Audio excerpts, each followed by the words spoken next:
Good morning and welcome to Morning Movie News, where, as you might recall, just a few weeks ago, I covered a specific batch of DCEU rumors, which to me rang true. But some of you challenged me and you said, Grace, DCEU rumors come out all the time. Why do you believe this specific batch? And I explained back then that these pulled into focus, this batch of rumors pulled into focus what otherwise seemed like nonsensical moves by the DCEU, like adding Deathstroke. Where did that come from? But when I looked at this batch of rumors, suddenly I could see the DCEU's new plan come into focus. And sure enough, one of those rumors has been proven true last night by the writer-director of the new Flash movie himself, Rick Famuyiwa. Well, he didn't write the initial script, but he's doing revisions on it, and that's what he tweeted. He tweeted out the front page of the script, which said, based on the famous DC characters with revisions by Rick Famuyiwa. And he had two figures on top of the script, one being the Flash, the other being Cyborg, which was the exact rumor about the Flash movie that I covered in that larger group of rumors. So what the rumors said was, just to paraphrase when it comes to this specific situation, I'd urge you to check out that video because I think a lot more announcements, similar announcements will be coming out in the next couple of months maybe.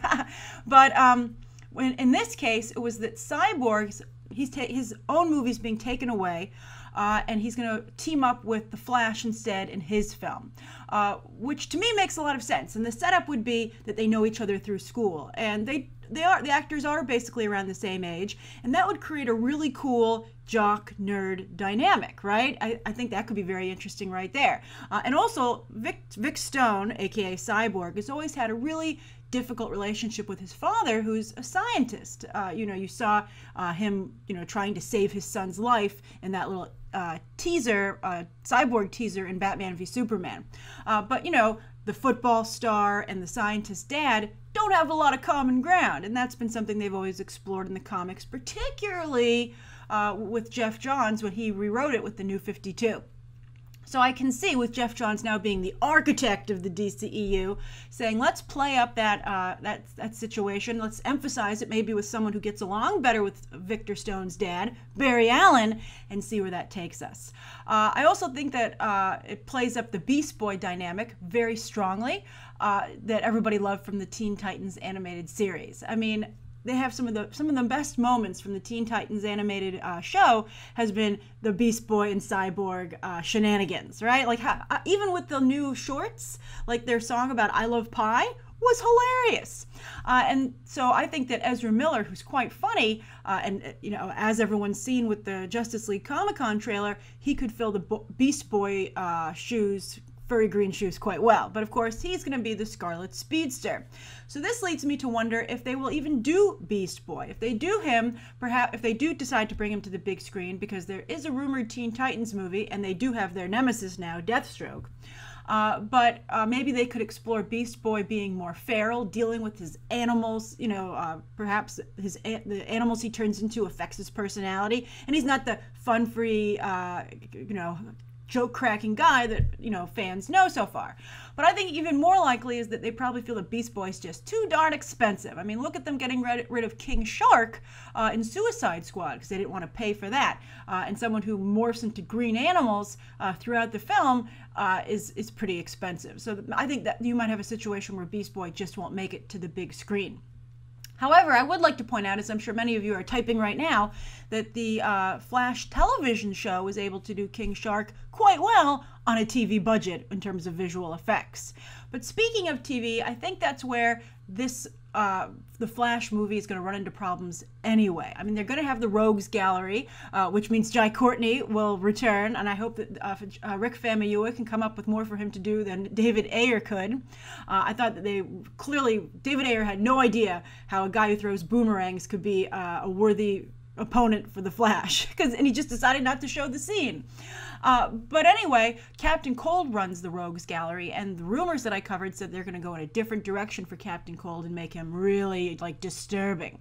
But they have to compete with what Wentworth Miller did with that character on the CW shows, which was very, very popular. So popular that he even got the promotion to the, well, I think some could argue it was not a promotion considering how things turned out, but he went to the Legends of Tomorrow show. But then also the Flash movie has to compete with the very popular TV show, obviously, and then also, again, that animated version of Cyborg and that Beast Boy Cyborg dynamic there. I think some fans could take, umbrage with the fact that, Beast Boy's been replaced by the Flash. But if they pull it off, I think everyone will be okay with it. And also, by teaming up the Flash with Barry Allen with Cyborg, I think that helps to distance it from the CW TV show, make it a little different, and also raise the stakes. So you're like, okay, it's not just a movie version of the TV show. There's more going on here, because Cyborg brings a whole, set of visual effects and cool action sequences to the movie. And I also think I have to say, finally, that I think Rick Famuyiwa would be a great person, a great talent to handle Victor Stone's voice. He's a black filmmaker. Cyborg is a black character, one of the only DC black characters. They're pretty good with diversity over at DC. But, not on the Justice League team so much, and that's one of the reasons that Cyborg was promoted from the Titans to the Justice League, is to bring diversity to that team. So Rick Famuyiwa will, I think, do that character justice if you've seen his movie Dope. But then, of course, this is a great opportunity for him to handle all kinds of characters of different ethnicities and prove that he's just a great filmmaker. But anyway, that's the first story of the day, and I'm curious to what you think of it. All right, so the second story, talk about comic book movies, is that Viola Davis has gotten a surprising boost out of Suicide Squad, and that's that she's going to be the lead actress in this movie called Widows that's currently being packaged. And it's based on a British TV miniseries about a group of criminals who are going to pull off a heist, but they are killed in trying to do so, so their widows decide to finish the job. And none other than Steve McQueen of 12 Years a Slave fame is going to direct. He was supposed to, it's odd, after the success of 12 Years a Slave, he decided to go to television, which is something that Ava DuVernay did as well. Weird that they didn't immediately try and capitalize in a more mainstream way on their success. But Ava DuVernay at least got a wrinkle in time, and hopefully this Widows thing will work for Steve McQueen, because his HBO show never materialized. So he's trying to get back into the film space. And Gillian Flynn of Gone Girl fame helped him adapt the British TV miniseries into a feature film. So also, kudos to her that she went from being a novelist to adapting her own novel to the screenplay, and now she's just working on screenplays. So that's pretty awesome. But anyway, Viola Davis is going to be the lead in this. It doesn't have a distributor yet. Again, what packaging means, if you don't know, is that they put together the package. They're like the talent. We have our actor set, we have our main director, we have a great screenwriter, and then they go around to different studios and they say, who wants to distribute this? And eventually, hopefully, there's a taker. Sometimes they can sell the foreign rights off first to get a little bit of cash together, and then an American studio might pick it up. But that's kind of the way these bigger budget movies can come together. Unless, of course, a production company does them, but that's obviously not what Steve McQueen is doing. So anyway, back to Viola Davis. To see someone's career evolve is pretty fascinating, especially someone like Viola Davis, because she's in 3 different categories that are unlikely to be able to change their career at all. So one is a woman. It's unusual for a woman to be able to switch gears like this. For someone who's older, and much less an older woman, makes it even crazier. And then a black actress makes it even crazier. And an older female black actor, an older black actress being able to do this is like incredible. So Viola Davis is forging new territory here, and it's pretty darn exciting. And I can't think of a better person to forge said territory. I think she was one of the best things in Suicide Squad. I think she was really good. I saw some coverage of this, and people were saying, well, who knows how often Viola Davis will show up in the DCEU? And I was like, are you kidding me? I think she's going to show up all the time. I think she's going to be like their Nick Fury. I would expect to see her popping up, even just for one scene from the shadows, to show that she's pulling the strings to some degree, all the time. But anyway, we can call her maybe Miss End Credit Sequence. But this is something outside of it, and it's going to be a thriller. I mean, it has like really high profile, highbrow talent attached, like Steve McQueen and Gillian Flynn, but they want this to be a commercial film. And I think that's why they want Viola Davis, because she's, I think she has the acting chops to satisfy Steve McQueen, but yet she also now, thanks to Suicide Squad, has the fan following to help with the box office. And bigger movies means bigger paychecks, and it couldn't have happened to a nicer or more talented actress. She's still making the smaller films like the upcoming Fences with Denzel Washington, amazing trailer which debuted yesterday, but this is a new branch for her career, and it's really exciting to see her be able to play in this space. It's a little like Helen Mirren even, but this might even be better. Helen Mirren, not really the lead ever, although I think that the upcoming Fast 8 is a big deal for Helen Mirren, but still, Viola Davis would be the lead. And one other person, by the way, they were thinking of talking to was Jennifer Lawrence, and she was interested, but it says, according to Variety, that she had a scheduling conflict and couldn't join the picture. But what this also calls into question is how this Widows movie is going to make Ocean's 8 look, which is, a lot more a lighter fare, right? That Sandra Bullock and Cate Blanchett are heading up with Anne Hathaway, etc. I think that if you can get someone like Viola Davis, and maybe we can make Jennifer Lawrence's schedule work, or someone like that, they could make Ocean's 8 look pretty lightweight. All right, so that's the second story of the day. Now, the third story of the day is that Annapurna Pictures, probably the biggest and most aggressive company in the indie space right now, is moving into TV. Now, what they've done, they made an announcement yesterday that HBO's, formerly of HBO, Sue Nagle, who shepherded a lot of the big shows that you see now onto the small screen, has joined Megan Ellison at Annapurna overall to run the television division, while Megan Ellison runs the film division. Now, Sue Nagle tried to be a producer on her own. She left HBO to have her own shingle. It didn't really work out. I mean, she did the Outcast show, the Robert Kirkman show, but that's not anything anyone's paid attention to. So she's like, okay, we're going to try this. And obviously, I think Megan Ellison wants Sue Nagle for her connections, right? So she's like, call up your pals at HBO, get this on the air. But what's really interesting about Megan Ellison is that she is one of the Ellison children. Larry Ellison, billionaire, and her brother is David Ellison. So both of Larry's kids decided to go into the movie business via film finance, which was an easy path for them because their dad literally just wrote them checks to finance their film finance companies. So David Ellison runs Skydance, and Skydance does a lot of mainstream pictures. As I've said before, you really want to start paying attention to the logos that you see in front of a movie. There's going to be the studio, there's going to be the production company, there's going to be the financier. You want to get an idea of who's behind the scenes there. And then Megan Ellison does like independent film, right? And her strategy has been to just like throw tons of money, like just make all independent talent's dreams come true, saying you can do whatever you want. She doesn't even demand results. She just, I think, to some degree, wants to work with these people and create like the cool kids table in Hollywood, right? I wouldn't call it the cool kids table necessarily, but like the artists table, like in the corner, right? And Megan Ellison wants to be queen of that table, and I think in many ways it's working.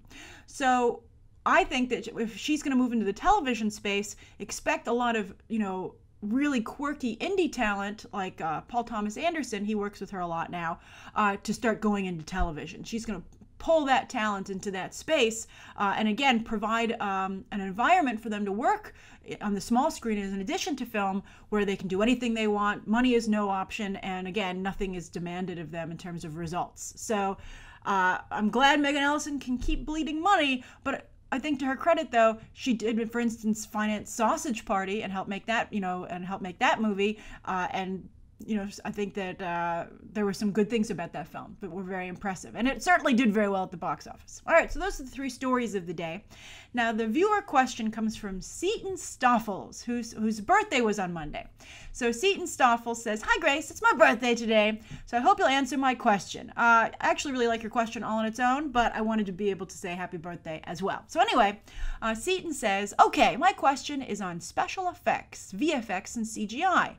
Why do big blockbusters shoot so much with CG if it's so expensive? If they shot more practical, wouldn't it be cheaper?" He's saying like on location. Example, sometimes movies for a simple background will use a green screen instead of a background. Could you please discuss this? Love your show. It's the first thing I watch every morning. Thank you, Seaton. Great question. All right, so the answer to this is that if a movie can afford it, why wouldn't they want total freedom? Basically, when you do a green screen situation, you have a controlled environment. That means you can do choreography. You can reset as many times as you want without having to worry about pesky pedestrians and traffic and, everyone getting angry with you. Also, you can make sure it's totally quiet. That's another thing that's really important. Exterior noises that you have to deal with. Also, it's easier to do the visual effects and also, not just digitally, but also the practical ones on set. Explosions, rigging a car. You don't have to worry about damaging the actual location where you're shooting because it's not real. And then also security, not just in terms of safety, but also you can keep there from being leaks, having people watch your movie as it's filmed. Now, a really good example of this, because obviously this is done for blockbusters, but a really good example of this is the recent film London Has Fallen with Gerard Butler. And I would urge you, it's a solid movie. It's really cheesy, but it's a lot of fun. It's very well directed. It's directed actually by an Iranian director. They have I had to purchase it because I wanted to watch it as soon as it came available on iTunes. So I got the making of featurette. And the making of featurette is fascinating because this movie cost just $60 million. But with that, because they were able to shoot in Bulgaria, they were able to do most of the movie on closed sets. They were able to actually build London. They built government buildings, and they also even built side streets. They built an entire back alleyway system that's supposed to be in England, in Bulgaria, for what they wanted to do is one long continuous take in a shootout sequence where Gerard Butler's character had to work his way from point A to point B. And again, they can choreograph it, they can move the walls if they need to. They have, again, it's a completely controlled environment.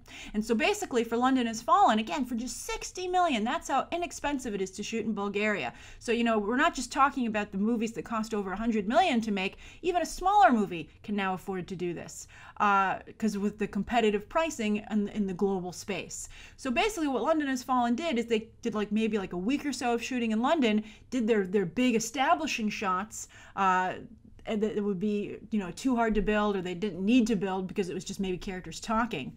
But then for the big visual effects sequences, the action sequences, they were able to fly to Bulgaria and literally just build everything from scratch. It's fascinating to watch. I really can't recommend that you watch. If you're interested in filmmaking at all, I can't recommend that you watch that more highly enough, because it not only gives you an idea of visual effects filmmaking today, but also even for a movie on a smaller scale like London Has Fallen. So I think it's really interesting, and that I hope Seaton clarifies the answer for you. So everybody, that's today's morning movie news. Thank you for tuning in. Please write down below what you think of today's top 3 stories, Seaton Stoffel's question, anything you'd like to see covered tomorrow, and any questions that you might have. Thanks for watching. Bye.